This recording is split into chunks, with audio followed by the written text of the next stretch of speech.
প্রিয় শিক্ষার্থীরা, দেখো গত ক্লাসে আমরা কি নিয়ে আলোচনা করেছিলাম বলো? গত ক্লাসে আমরা দৈর্ঘ্য পরিমাপ নিয়ে রিভিশন আলোচনা করেছিলাম, তাই না? আজকে আমরা ওজনের কিছু রিভিশন আলোচনা করব, ঠিক আছে? দেখো ওজনটা আমরা পরিমাপ করতে হয় অনেক সময়, তাই না? যে তোমাদের স্যারের ওজন কত, তাই না? যে আমার ওজন কত এখন 65 কিলোগ্রাম বা কেজি, কত? 65 কিলোগ্রাম বা কেজি। তোমাদের কারো ওজন আছে 25 কিলোগ্রাম বা কেজি, কারো 40 কিলোগ্রাম আসো, কেউ 15 কিলোগ্রামের আসো, তাই না? এই যে কিলোগ্রাম বলতেছি আমরা, তো ওজন পরিমাপ করতে হলে এই যে কিলোগ্রাম, গ্রাম, এগুলো হলো একক। এগুলো কি একক? এগুলো কি একক? তো দেখো ঠিক পরিমাপের করতে গেলে ওজন যখন তুমি পরিমাপ করবে এরকম 7টা একক ছিল। কয়টা? 7টা একক। কয় ধরনের একক?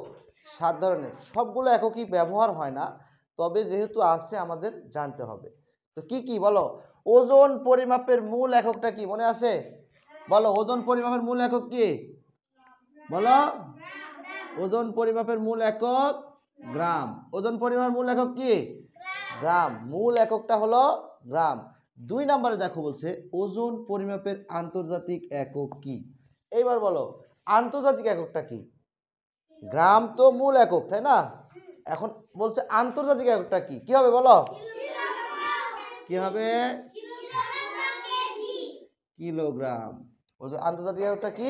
কিলোগ্রাম। অর্থাৎ পৃথিবীর সকল দেশে এই কিলোগ্রাম এককটা ব্যবহার করা হয়, ঠিক আছে? কিলোগ্রাম বা বাংলায় যেটাকে বলি কেজি। আমার কথা বুঝতে পারছো? তাহলে যদি প্রশ্ন আসে মূল এককটা কি, আমরা বলবো গ্রাম।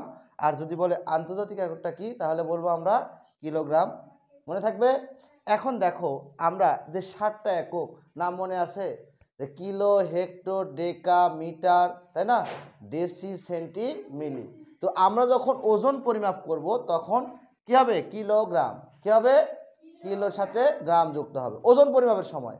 দৈর্ঘ্যের সময় হয়েছিল মিটার, আর ওজনের সময় হবে গ্রাম। আবার আমরা যখন তরল পদার্থ পরিমাপ করব তখন আবার আরেকটা, তাই না? দেখো তাহলে আমরা কি করব?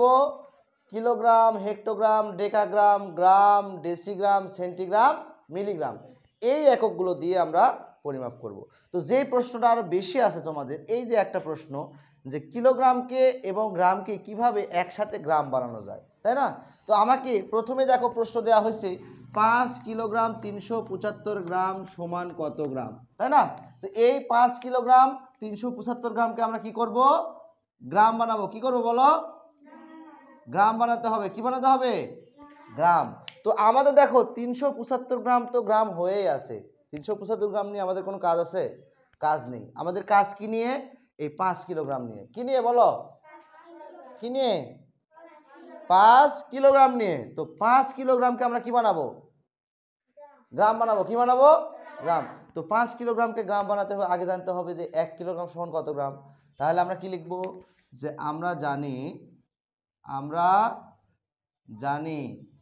1 কিলোগ্রাম সমান কত গ্রাম মনে আছে?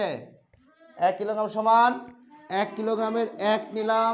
কিলোগ্রামের কয় ঘর নিচে গ্রাম আছে? কিলোর পরে হেক্টো, তারপরে ডেকা, তারপরে গ্রাম। এই 7টার নাম মনে না থাকলে তুমি অঙ্ক পারবে না। 3 ঘর পরে আছে গ্রাম, অর্থাৎ 3টা শূন্য দিব।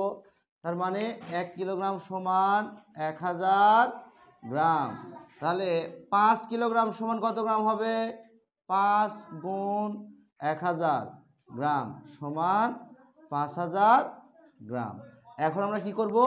5000 গ্রামের সাথে 375 গ্রাম এক জায়গায় করব, অর্থাৎ যোগ করব। তাহলে অতএব 5000 গ্রাম যোগ 375 গ্রাম সমান 5375 গ্রাম। তাহলে এই দুইটা এক জায়গায় করলে কত হয়? 5375 গ্রাম। তো এই অঙ্ক থেকে তোমাদের দ্বিতীয় শ্রেণীতে এই একটা কিলোগ্রামকে গ্রাম বানানো এইটাই আসে বেশি বেশি, এবং এটাই তোমরা ভালো করে শিখবে। আরো বিস্তারিত আলোচনা আমাদের করা আছে, আমরা আরো আলোচনা সামনের ক্লাসে করব। ধন্যবাদ সবাইকে।